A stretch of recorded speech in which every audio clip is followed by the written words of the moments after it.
And if you do not pass this time, you're not a failure because at least you tried. Hi guys, welcome back to my YouTube channel. Oh my god, it's been such a long time. We're talking about at least 2 years of me not posting here on YouTube. I'm sorry for just ghosting, but it's safe to say that I am back now. So if you're new here, you're welcome. On this channel we talk about all things biomedical science, med lab science, lifestyle, and if any of this kind of content resonate with you, please click the subscribe button to join our family. Oh my god, I had to practice this intro so many times because I've kind of forgotten how it works. But anyways, without further ado, let's get into the video of today. We are going to be talking about the registration process, what the exam is like, what to expect. We're going to be talking about ASCPi. I know I've talked about this on my channel like 4 to 5 years ago, but at the time I had no experience with it. I wasn't certified, I was not registered, like I was not ASCP certified, so I had little or no knowledge about it, but I had to bring someone to come talk about it. But now it's safe to say that I'm now certified and I've gone through the process, and now I have so much more information to share about this, just in case it's something you're looking into. Guys, you're gonna see me looking down because I have it, every point that I want to say, I have it written down because I want to ensure that this video is very comprehensive, and after this video you would not need to watch another video to understand what ASCPi is about. So to begin with, what is ASCP? ASCP stands for American Society for Clinical Pathology. It is like the HCPC equivalent. So HCP, as we have here, HCPC for the UK, in America is ASCP. I believe that most of the people that watch my videos are from Nigeria, Ghana, back home in Africa, and who did not school in the United States of America. So if you're trying to get this certification, you'd have to go through the I. So it's going to be ASCPi. I there stands for international. It's the same thing. It's just that because you did not school in America, you're going to be going through the international route. So that makes you an international candidate. Now, that thing that's important for you to know the meaning of is BOC. BOC simply means Board of Certification. If you want to write this exam, what you need to do is register to create an account. So just go on Google, type ASCP, you would see the official link, and then all you need to do, you need to create an account.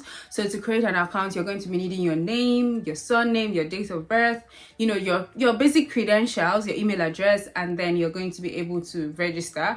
That's the first step to create your account. Now, ASCP has different routes in which you can write your exam through. We have route 1, route 2, route 3. We have lots of routes.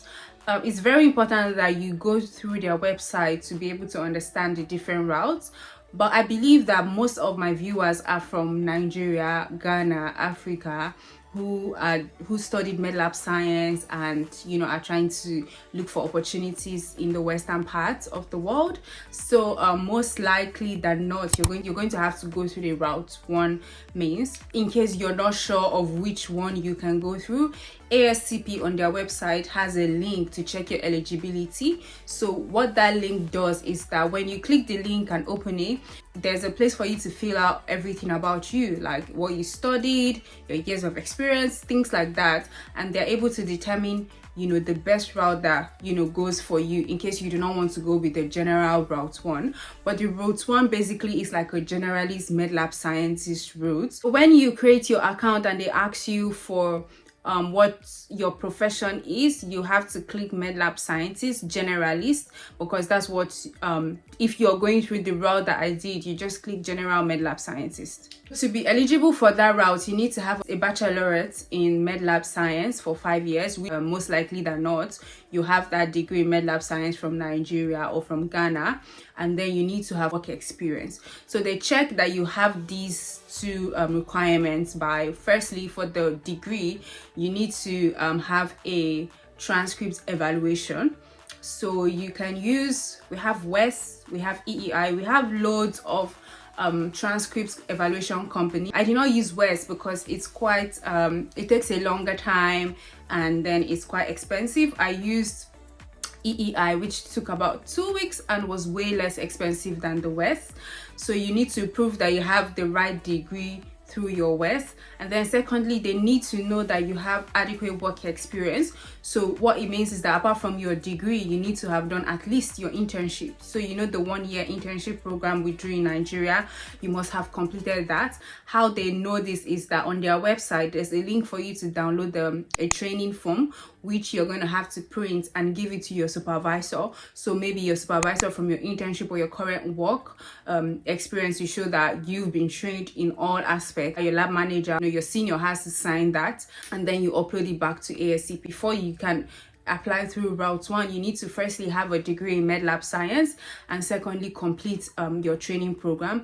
The degree in med lab science is confirmed and verified by your transcript evaluation, which you can use a series of companies that do transcript evaluation, and your work experience, your training work experience is verified by the training document that's on the ASCP website.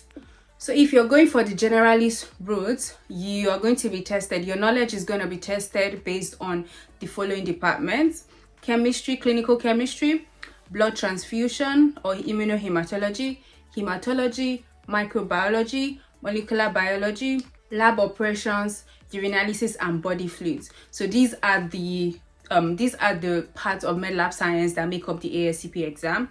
If you do not like histopathology, then this is good news for you, because histopathology is not part of the generalist MLS exam. You don't need to think about histopathology or cytopathology. You have to only think about these parts of med lab science that I've talked about. Now let's talk about registration for the exam. So when you create your account and you upload the documents, like you've gotten your transcript evaluated, you've gotten your international training document form signed, then you can apply for the exam. This exam costs $250 if you're not resident in one of the low middle income countries like Nigeria. So but if you're resident in one of these countries like Nigeria, then you have to pay $95 because they have subsidized the price, which is good. But if you're taking the exam from the other parts of the world, like the UK, I took mine from the UK, I had to pay $250. You have to apply to write the exam, and then that's when you pay. And when you pay, you get an email saying that okay, your application has been received, and they're going to get back to you in, I think they said like 14 business days, but it did not take up to that. It took like 2 to 3 business days. So they're going to evaluate your application to be sure that you actually are fit to write this exam. So what it means is that if you're not a med lab scientist and you're just trying to write this exam through that route, you're not going to get approved. Okay, but if you have a med lab science degree from Nigeria, you have your training internship, most likely than not you're going to get approved. So when it's approved, they're going to send you an email telling you that okay, yes, you've been admitted for exam. Now, when you've been approved to write the exam, they're going to tell you that you need to take the exam within 3 months of that approval. So what this means is that if you know that you're not ready to take the exam within 3 months, don't apply. What I did was I started reading and just preparing. I hadn't paid, I hadn't applied. I knew that okay, I need to prepare. So I started reading, I started preparing, and when I felt like okay, within 3 months I'll be ready to write this exam, that was only when I paid. What happens if you apply and you're not ready to take the exam within 3 months? You're going to have to reapply again, because that application is not going to be valid. So it means you're going to have to send your WES, send your international training document form, and you're going to have to pay the fee again. So you have within 3 months to write the exam. You can pick a date. So basically this exam is organized by Pearson VUE. So you pick your center and you pick the date within 3 months of when the application has been approved. So what to take to the exam hall? You need to take a form of ID. So you need like your international passport, a valid international passport, a valid document that shows that you're really you. You can also go with your calculator. I personally did not go with a calculator because I had a calculator. I asked for a calculator when I got there, but just to be on the safer side, because when I asked for a calculator, they were like, oh, I thought you were supposed to have your calculator. So my advice is that you just go with your calculator if you have. When you pick a date for your exam, you can choose to reschedule, but you need to reschedule within you have to give at least 1 full business day prior. So when you've registered and your exam is coming close and you feel like you're not ready, you can reschedule for free, but you need to give at least 24 hours business day prior notice. So now I've talked about the registration process and the documents you need, and the major parts you need to be studying for. Now let's talk about what the exam looks like. So basically, it's a multi-choice examination. It has 100 questions, 100 objective MCQ questions, and it should be completed within 2.5 hours. The pass mark of this exam is 400 out of 1000, but this does not mean you need to just get 40 questions out of 100, because this is a computer adaptive testing kind of exam. What it means is that your first question will be slightly easy. If you pass that question, they're going to give you something harder. If you pass the hard question, they're going to give you something harder. So your level of difficulty increases as you pass the difficult questions.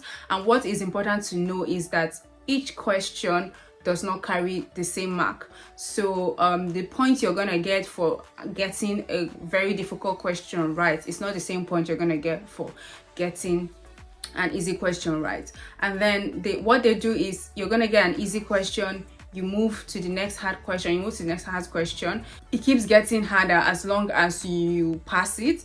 But if you fail a question, they're going to give you a slightly easier question. So they're trying to look at how much you know. So if they realize that you're failing, you failed the last question, they're going to give you a slightly less difficult question. If you're passing it, they're going to give you a higher question, like a question of higher difficulty. So it is important that you try to pass the harder question, because what this means is that if you keep getting the hard questions, trust me, your score is likely going to be up to 400. You want to aim for the difficult questions over the easier questions. The good thing about ASCPi is that when you finish the exam, you're going to know immediately if you passed or you failed. So at the end of the exam, you're going to see if you passed or if you failed. If you pass, congratulations to you. It means that you're now ASCP certified. But if you failed, it's not the end of the world. You can always choose to write the exam again, but you need to wait for at least 45 days before you're able to reapply. So you're not retaking the test, you're reapplying. So what it means is that you're starting the whole process from the beginning, your transcript, your training documentation form, and registering, everything you're starting from the beginning. You just have to wait for 45 days before you can apply. You can only fail 5 times with one route. So if you tried route 1 and you failed 5 good times, you cannot try that route again except until after 3 years. And if you still want to get ASCP certified, you can now try with another route, so maybe route 2 or route 3 if you're qualified. So it's important you try to pass within the first 5 trials. First 5 times you're trying, it's important you try to pass. How long do you need to study for this exam? To be honest, there is no one size fits all, because it depends on you. It depends on how much time you're able to dedicate to studying. It depends on how long ago you graduated, because I believe that it's easier to write this exam when you're just fresh out of uni, because all the knowledge and memory is still in your head and it's easy for you to assimilate. So it depends on a whole lot of things, but personally it took me about 4 to 5 months to prepare. Firstly, I did first was try to even understand what this exam is about, what ASCP is about, and I tried to look for a video like this here on YouTube, and I'm not sure if I was able to find or not. So firstly, I tried to understand what this exam is about, what I need to know, what I will be studying. Secondly, I tried to gather materials, and thirdly, I tried to have like a schedule, like a to-do list of how much to study every day. There is no set time of how much you need to pass, how much you need to study to pass. Some people might take 1 month, 2 months. You know yourself and you know how fast you're able to assimilate. So try to do what works for you. It's also important that while you're studying for this, you're actually studying with the right resources. I wish there was a place for me to actually like post the books I used to study to you guys, because then you can be sure that you're actually studying the rightful things. But I'm just going to read from what I've written here, the books that you can use to study, and I'll talk about the one that was my favorite at the end of listing all of them. So the first book on my list is Clinical Lab Science Review, a bottom line approach. I'll try to insert a picture here. The second book I know about is Success in Clinical Lab Science.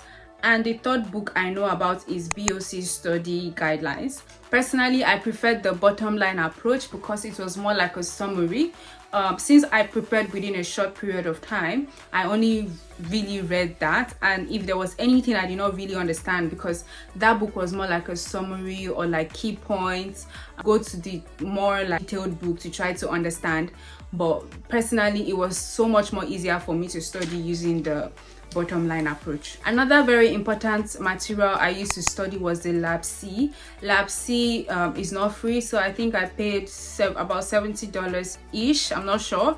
I paid about $70 for a 1-year subscription. It's an exam simulator, so basically it's 100 questions. It goes on from the level of difficulty as well, and you know, you're able to answer the questions and see what it's like to be in the exam hall.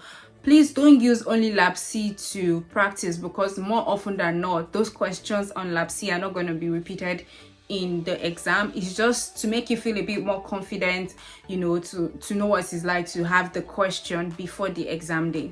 So I'm just going to be giving a word of encouragement. I know it sounds like a big deal, it sounds like a lot, but it's something you can do. I had a full-time job while I was studying for this exam, so it means I'll go to work in the morning by 9, come back at 5:30 Mondays to Friday, but I'll still able to like prepare for the exam and pass on my first trial. So it's something you can do. It just takes a lot of dedication, hard work. I studied, I'll wake up a lot in the night to read, to study, but at the end of the day it was worth it, because there's one thing also about ASCP is that once you pass, you get a membership ID, and then you even get a certificate like few weeks after you pass the exam. You're gonna get a certificate.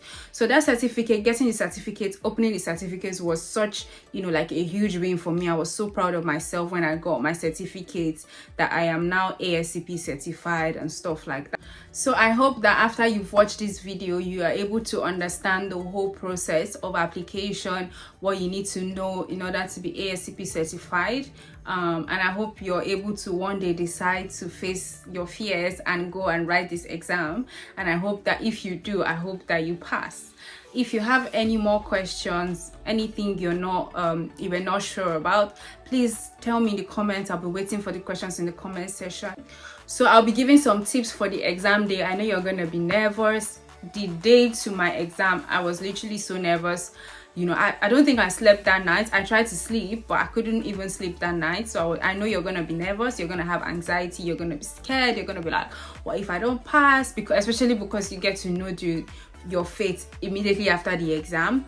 But my advice for the exam day, just try to be as early as possible. Like if your exam is going to be by 9, try to be there by like 7, just in case of hold up, traffic, or anything that you're not aware about. Locate the venue, probably drink water, pray to God to help you, to remind you, and be calm. And also go with the mindset that even if you do not pass this time, you're not a failure, because at least you tried. Not everybody is willing to sit down to write this exam, so at least you tried and you showed up for yourself. So go with the mindset that even if you did not pass this time, you're gonna pass eventually. That brings us to the end of this video. I hope this video was able to do justice for what it was meant to do justice for. If you have questions, again, I'm in the comments looking and waiting for your questions. And we are back again on YouTube. The vlogs are gonna keep coming, the posts and everything. I'm gonna try to be, you know, very consistent, try to post a video at least once a week. And I'll see you guys in my next video. Bye.